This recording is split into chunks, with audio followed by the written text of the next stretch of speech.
राधे राधे भक्तों, आशा करती हूँ आप सब स्वस्थ होंगे, मस्त होंगे। आपका हार्दिक स्वागत है श्री माधवी जी सेवा में।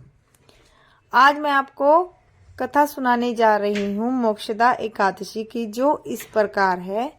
मार्गशीर्ष मास के शुक्ल पक्ष की एकादशी के व्रत को विशेष रूप से मोक्ष प्रदायक माना गया है। महाभारत के युद्ध में भगवान कृष्ण ने अर्जुन को गीता का उपदेश इसी तिथि को दिया था।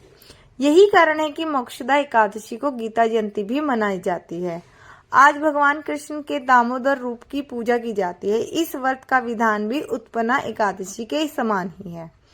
उत्पन्ना एकादशी का संपूर्ण वृत्तांत सुनने के पश्चात धर्मराज युधिष्ठिर ने भगवान श्री कृष्ण से कहा, हे मधुसूदन, आप तीनों लोक के स्वामी, सबको सुख देने वाले और जगत के पति हैं। मैं आपको नमस्कार करता हूँ। हे देव, आप सबके हितैषी हैं, इसलिए मेरे इस संशय को दूर कीजिए कि मार्गशीर्ष शुक्ला एकादशी का नाम क्या है, उस दिन कौन से देवता की पूजा की जाती है और उसकी विधि क्या है।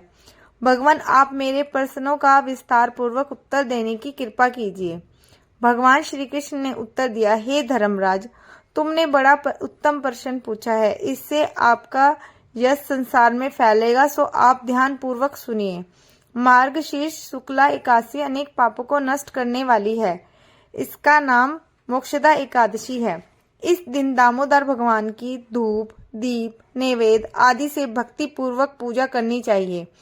अब मैं एक अति प्राचीन कथा सुनाता हूँ कि किस प्रकार इस एकादशी का व्रत करने से नरक गए हुए माता पिता, पुत्र आदि को स्वर्ग की प्राप्ति हो जाती है। गोकुल नामक नगर में वेखानस नाम का एक राजा राज्य करता था। उसके राज्य में चारों वेदों के ज्ञाता ब्राह्मण रहते थे।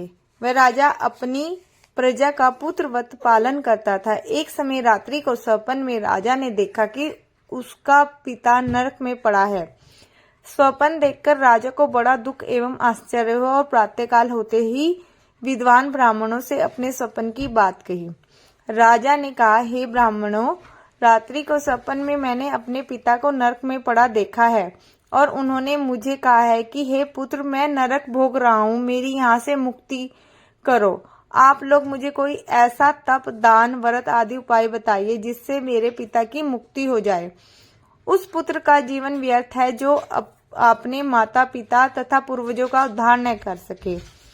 एक उत्तम पुत्र जो अपने माता पिता तथा पूर्वजों का उद्धार करता है, वह 1000 मूर्ख पुत्रों से अच्छा है। राजा के ऐसे वचन सुनकर ब्राह्मण कहने लगे, हे राजन, यह समीप ही भूत भविष्य वर्तमान के ज्ञाता पर्वत ऋषि का आश्रम है। आपके प्रश्नों का उत्तर वे भली भांति दे सकते हैं। ऐसा सुनकर राजा पर्वत मुनि ने आश्रम में गया। उस आश्रम में अनेकों शांतचित्त योगी और मुनि तपस्या कर रहे थे। उसी समय चारों वेदों के ज्ञाता साक्षात ब्रह्मा के समान पर्वत मुनि बैठे थे। राजा ने वहां जाकर उनको साष्टांग प्रणाम किया। पर्वत मुनि ने राजा से उसके आने का प्रयोजन पूछा। राजा ने कहा, हे महाराज, आपकी कृपा से मेरे राज्य में सब कुशल है, परंतु अकस्मात एक विघ्न आ गया है जिससे मेरे हृदय में अत्यंत अशांति हो रही है। यह सुनकर पर्वत मुनि एक क्षण के लिए आंखें बंद की और भूत एवं भविष्य के बारे में विचारने लगे। फिर बोले, मैंने अपने वियोग बल से तुम्हारे पिता के सब कुकर्मों को जान लिया है। उन्होंने पूर्व में जन्म में सोत के कहने पर अपनी दूसरी कामातुर पत्नी को ऋतु दान मांगने पर भी नहीं दिया था। उसी पाप के फल से तुम्हारे पिता को नरक भोगना पड़ रहा है। तब राजा बोला, हे महात्मन, मेरे पिता के उद्धार के निमित्त कोई उपाय बताइए। पर्वत मुनि बोले, हे राजन, मार्गशीर्ष शुक्ला एकादशी को उपवास करके उसके पुण्य को अपने पिता को संकल्प कर देना। उस एकादशी के पुण्य के प्रभाव से अवश्य ही आपके पिता की मुक्ति होगी। मुनि के वचनों को सुनकर राजा अपने महल में वापस आ गया और कुटुंब सहित इस मोक्षदा एकादशी का व्रत किया।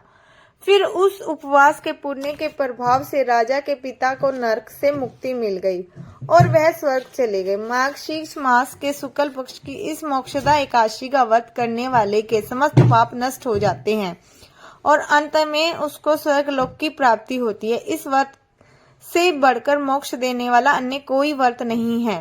इस कथा को पढ़ने तथा सुनने से वाजपेयी यज्ञ का फल मिलता है। यह व्रत मोक्ष देने वाला तथा चिंतामणि के समान सभी चिंताएं दूर करने वाला है। इतना कहकर भगवान श्री कृष्ण मौन हो गए।